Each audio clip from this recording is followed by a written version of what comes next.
You know, it's been about 2 years since former state representative Von Ehlinger, facing a House ethics suspension, resigned from office. And it's been about a year since a jury convicted Von Ehlinger of raping a 19-year-old statehouse intern. These two things both happened during the month of April, ironically, during Sexual Assault Awareness Month. And one might think that would be enough to spark some sort of change at the State House. At the time, the attorney for Jane Doe, Von Ehlinger's victim, says she noticed clear gaps in the legislature's, quote, respectful workplace policy on how to process these kind of complaints. And she tells Andrew Bartline, 2 years later, no progress has been made.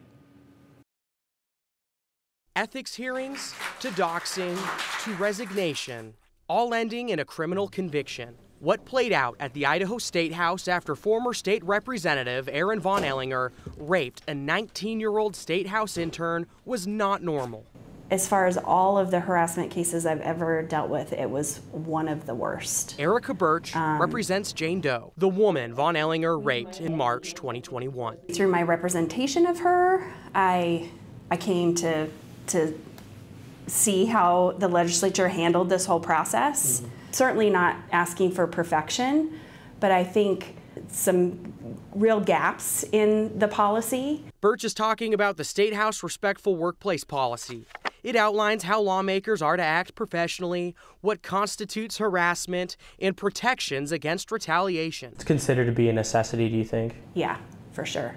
But Birch says this policy I could go on and on. Needs review and revision. The policy does not say, and should say, that any investigator investigating complaints of harassment should be trained on workplace investigations. Additionally, the policy states any complaint filed will go under the complaining party's name, not the person the complaint is about. That can feel punitive, like you've done something wrong by bringing forward a complaint.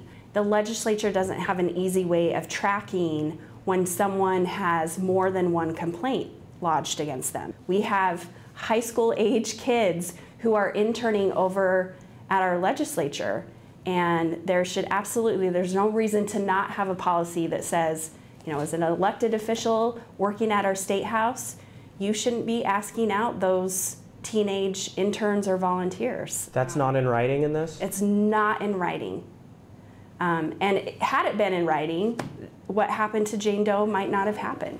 Work has happened inside the State House to address these types of concerns. Because of working directly with the victims and survivors, I took a special interest in the policy. Senate Minority Leader Melissa Wintrow consulted the AG's office years ago. We were still in the middle of COVID. About the problems she wanted addressed. So it's important that you have, neutral, well-trained, appropriate folks to actually do the investigation that can present findings. So then, the appropriate ethics committee or whomever that is can make a determination without, making the person who's been harmed go through a bunch of hearings. Wintrow says the Legislative Council, made up of leaders from both political parties, made the policy in 2018.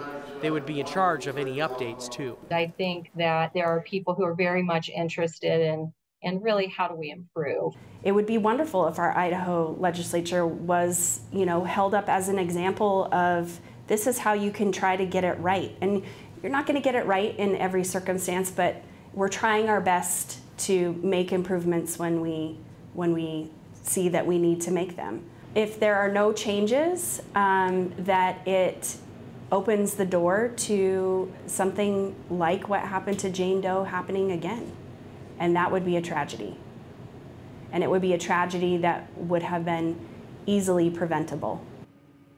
Birch says she's tried to get in touch with leaders at the State House, specifically those on that legislative council. She says Senate Pro Tem Chuck Winder has also expressed interest in, at the very least, giving the policy a review. And from Birch's perspective, Brian, she says it's just been far too long. It's been 2 years since this started. It's been a year since the conviction. She wants something to be changed because she thinks it can be made better for the next person if something like this was to happen again. Especially since the attention that case got just 2 years and now a year ago from today. But I want to go back to that one spot where you mentioned the policy as it stands now. Anybody who complains, it goes under the complainant's name, not necessarily the person they're complaining about.